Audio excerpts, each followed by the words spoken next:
Welcome to cric time 2.0 SHV. நம்ம இந்த வீடியோக்குள்ள போறதுக்கு முன்னாடி வீடியோவை லைக் பண்ணிட்டு சேனலை சப்ஸ்கிரைப் பண்ணுங்க. கூடவே இந்த பெல் கிளிக் பண்ணீங்க எனக்கு ரொம்ப மோட்டிவேஷனுக்கும் நிறைய வீடியோ போடுறதுக்கு. வாங்க வீடியோக்குள்ள போவோம்.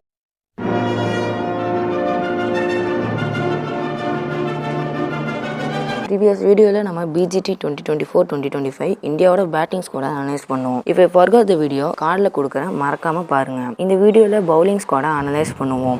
ஃபர்ஸ்ட் ரவிச்சந்திரன் அஸ்வினோட அவர் ஒரு டாப் கிளாஸ் பவுலர், இந்தியாவும் சரி அண்ட் கரண்டாக பெஸ்ட் பர்ஃபார்மிங் ஆல்ரவுண்டர் கூட. ஸோ ஒரு கீ ஃபேக்டராக ஆஸ்திரேலியா பிச்சர்ஸில் இருப்பாரு, கொஞ்சம் ஸ்பின்னுக்கு ஃபேவராக இருந்தா. செகண்ட் ரவீந்திர ஜடேஜா, அவரோட ஃபார்ம் கொஞ்சம் நல்லா இருக்கு அண்ட் பவுலிங் பேட்டிங் நல்லா பர்ஃபார்ம் கொடுக்குறாரு. அண்ட் இவங்க ரெண்டு பேர் தான் இந்தியாவோட ஸ்பின் ட்வின்ஸ். அண்ட் அடிஷனலாக ஸ்பின்னர் தேவைப்பட்டுச்சுன்னா வாஷிங்டன் சுந்தரா இறக்குவாங்க. பவுலிங் அண்ட் பேட்டிங்ல நியூசிலாந்து சீரிஸ்ல நல்லா பெர்ஃபார்ம் பண்ணிட்டு வராரு. அண்ட் ரோஹித் சர்மா பயமே இல்லாம இவருக்கு பவுலிங் கொடுக்குறாரு. ஃபோர்த் ஜஸ்பிரீத் பும்ரா, அவரோட ஃபார்ம் நல்லா இருக்கு, பெர்ஃபார்மன்ஸ் ஹைல இருக்கு. அண்ட் இந்த சீரிஸ்ல ஃபர்ஸ்ட் 2 மேட்சுக்கு கேப்டனா கூட பெர்ஃபார்ம் பண்ணுவாரு. அண்ட் இவர் தான் experience base player of team India. நம்ம பார்க்க போகிறது முகமது சிராஜ். அவரோட ஃபார்ம் நல்ல டவுன்ல இருக்கு.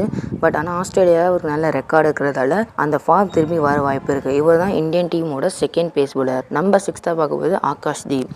இவர் நல்லா பெர்ஃபார்ம் பண்றாரு. சிராஜோட ஃபார்ம் டவுன்ல இருக்கிறப்ப இவரோட ஃபார்ம் அது ஹைல இருக்கு. அதனால டீமுக்கு அந்த விக்கெட்ஸ் தேவைப்பட்ட நேரத்தில் எடுத்துருவாரு. இவர் தான் தேர்ட் பேஸ் பவுலரா team India. 7th Prasidh Krishna, ஒரு நல்ல டால் ஃபாஸ்ட் பவுலருங்க, நல்ல பவுன்ஸ் எக்ஸ்ட்ராக்ட் பண்ண முடியும் ஆஸ்திரேலியா பிச்சர்ஸ்ல. அண்ட் இந்தியா ஏ டீமுக்காக ஆஸ்திரேலியா ஆனதால இவர் டீம்ல எடுத்திருக்காங்கன்னு சில வதந்திகளும் போயிட்டு இருக்கு. இவரை 4th பேஸ் பவுலரா டீம் இந்தியாவில் ஆட வைப்பேன். ராணா ஒரு நல்ல ஸ்விங் பவுலர் அண்ட் ஒரு நல்ல ரீப்ளேஸ்மெண்ட் ஆஃப் சிராஜ்.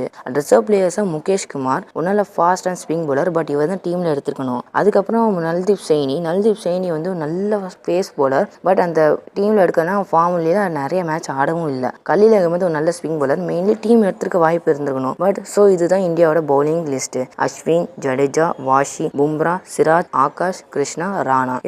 இதுல அதிக விக்கெட் யார் எடுப்பாங்கன்னு மறக்காம கமெண்ட் பண்ணுங்க. அண்ட் இதுவரையும் நம்ம வீடியோவை பார்த்தவங்களுக்கு நன்றி. And forgot to subscribe our channel and click bell icon. Thanks for watching.